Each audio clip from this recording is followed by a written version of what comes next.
Hello అండి అందరికీ. రీసెంట్గా కూటమి ప్రభుత్వం తీసుకుంటున్న నిర్ణయాలని టీడీపీ అనుకూల వ్యక్తులే తీవ్రస్థాయిలో వ్యతిరేకిస్తున్నారన్నమాట. మీ అందరికీ తెలుసు, ఈయన ఏబి వెంకటేశ్వర. ఆయన గతంలో జగన్మోహన్ రెడ్డి అధికారంలో ఉన్నప్పుడు కొంచెం వివక్షకు గురయ్యారు. ఎందుకు అంటే ఈయన టీడీపీ అనుకూల వ్యక్తి, అలాగే జగన్మోహన్ రెడ్డికి వ్యతిరేకంగా కుట్ర పన్నుతున్నారనే నేపథ్యంలో జగన్మోహన్ రెడ్డి దాదాపు 5 సంవత్సరాలు కూడా ఈయన సస్పెండ్ అయితే చేయడం జరిగింది.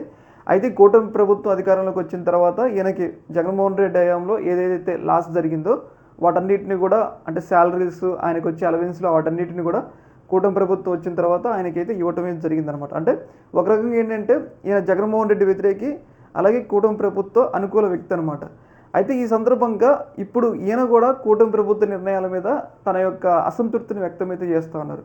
ప్రధానంగా ఏపీ ప్రభుత్వం రీసెంట్గా బనకచెర్ల ప్రాజెక్ట్ అని చెప్పేసి ఒక కొత్త ప్రాజెక్ట్ని అయితే ప్రారంభించబోతుందన్నమాట. ఈ ప్రాజెక్టు దాదాపు 80,000 కోట్ల వ్యయంతో ప్రారంభిస్తారని చెప్పేసి మనకైతే తెలుస్తూ ఉంది. అయితే ఇలాంటి సందర్భంలో ఈ ప్రాజెక్ట్ని ఈయన తీవ్ర స్థాయిలో వ్యతిరేకిస్తుండు. ఎందుకు వ్యతిరేకిస్తుండ అంటే, పోలవరం ప్రాజెక్టు ఎప్పుడో స్టార్ట్ చేసినాం, అది కేవలం 50,000 కోట్ల ప్రాజెక్టే. కేంద్ర ప్రభుత్వం సపోర్ట్ ఉన్నా కానీ ఇప్పటికీ కూడా మనం ఆ ప్రాజెక్ట్ని పూర్తి చేయలేకపోతున్నాం. ఇప్పుడు మీరు ఈ బనకచెర్ల ప్రాజెక్ట్ అని చెప్పేసి 80,000 కోట్లతో ఒక కొత్త ప్రాజెక్టు మీరు స్టార్ట్ చేసినట్లయితే అది ఎప్పుడు పూర్తవుతుంది? ఈ 80,000 కోట్లు ఒక రకంగా రాష్ట్రానికి భారంగా మారుతుంది. ఇలాంటి ప్రాజెక్టులు, ఇంత రాష్ట్రానికి భారమయ్యే ప్రాజెక్టులని వ్యతిరేకిస్తున్నాం అన్నట్లుగా ఏబి వెంకటేశ్వర కూటమి ప్రభుత్వ వ్యతిరేక, అంటే ఆయన కూటమి అనుకూల వ్యక్తి కాబట్టి ఆయన తన అసంతృప్తిని వ్యక్తం చేసరికి రాష్ట్ర వ్యాప్తంగా కూడా ఒక చర్చనీయాంశం అవుతుంది. మీరు అంత డబ్బుని అక్కడ పెట్టే బదులు దాన్ని డెవలప్మెంట్ కోసం, అలాగే మిగతా ప్రాజెక్టులని రెనోవేషన్ కోసం ఉపయోగిస్తే ఇంకా మరింత సౌకర్యవంతంగా మనం ఆ నీటిని వాడుకోవచ్చు.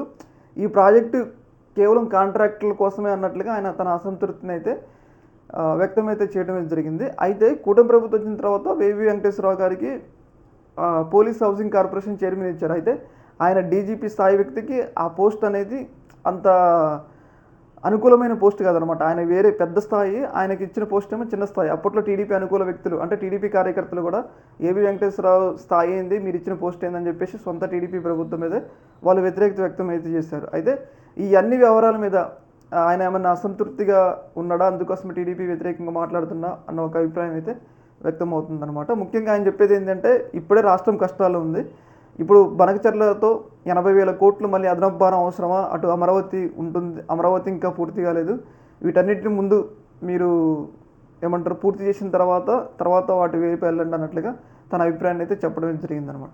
ఈ యొక్క అంశంలో